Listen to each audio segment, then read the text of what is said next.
ओम नमः शिवाय। प्रदोष व्रत माता पार्वती और भगवान शिव को समर्पित है।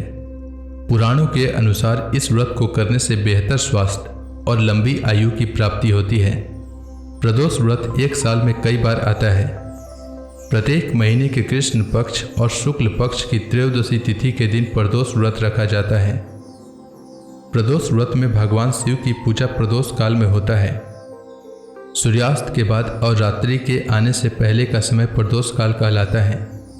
ऐसा माना जाता है कि सच्चे मन से प्रदोष व्रत रखने पर व्यक्ति को मन चाहे वस्तु की प्राप्ति होती है। इस व्रत को करने से सारे कष्ट और हर प्रकार के दोष मिट जाते हैं। कलयुग में प्रदोष व्रत को करना बहुत ही मंगलकारी और शिव कृपा प्रदान कराने वाला माना गया है। अभी सावन मास के कृष्ण पक्ष की प्रदोष व्रत इस बार 22 जुलाई 3 मंगलवार को है। मंगलवार के दिन पड़ने के कारण इस प्रदोष व्रत को मंगल प्रदोष या भौम प्रदोष के नाम से जाना जाएगा। प्रदोष व्रत करने से आयु में वृद्धि होती है, अच्छा स्वास्थ्य लाभ प्राप्त होता है, जीवन में सौभाग्य की वृद्धि होती है और घर में सुख शांति आती है।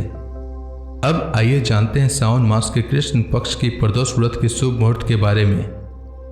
सावन मास के कृष्ण पक्ष की त्रयोदशी तिथि का प्रारंभ 22 जुलाई को सुबह 7:05 से होगा और त्रयोदशी तिथि का समापन 23 जुलाई को सुबह 4:39 तक होगा। उदया तिथि के अनुसार सावन मास के कृष्ण पक्ष की त्रयोदशी 23 जुलाई को है, पर प्रदोष व्रत उस दिन रखा जाता है जिस दिन त्रयोदशी तिथि में प्रदोष काल प्राप्त हो, और ऐसा 22 जुलाई को संभव है। इसलिए सावन मास के कृष्ण पक्ष की प्रदोष व्रत 22 जुलाई को रखा जाएगा। 22 जुलाई को प्रदोष काल पूजा का समय वाराणसी में शाम 6:48 से रात 8:55 तक रहेगा। वहीं दिल्ली में शाम 7:18 से रात 9:22 तक रहेगा। इसके अलावा भारत के प्रमुख शहरों में प्रदोष काल पूजा का समय क्या रहेगा, आप स्क्रीन पर देख सकते हैं। अब आइए जानते हैं प्रदोष व्रत की पूजा विधि के बारे में। प्रदोष व्रत करने के लिए सबसे पहले आप प्रदोष व्रत के दिन सूर्योदय से पहले उठ जाएं।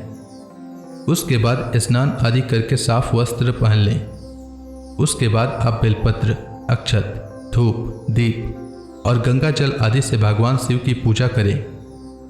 पूरे दिन का उपवास रखने के बाद सूर्यास्त से कुछ देर पहले दोबारा स्नान कर लें और साफ वस्त्र धारण करें।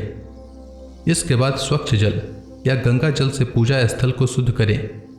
पूजा की सारी तैयारी करने के बाद आप उत्तर पूर्व दिशा में मुंह करके बैठ जाएं और भगवान शिव के मंत्र ओम नमः शिवाय का जाप करें और शिव भगवान को जल चढ़ाएं और विधिवत पूजा करें। अंत में कथा श्रवण करने के बाद आरती करें और सब में प्रसाद बांटें। इसके बाद आप फलाहार कर सकते हैं। अगले दिन पूजा पाठ संपन्न कर व्रत खोलें। उम्मीद है आपको प्रदोष व्रत से जुड़ी जानकारी अच्छी लगी होगी। अगर आपको यह वीडियो अच्छी लगी हो तो इस वीडियो को लाइक करें। साथ ही कमेंट सेक्शन में ओम नमः शिवाय लिखना न भूलें। धन्यवाद।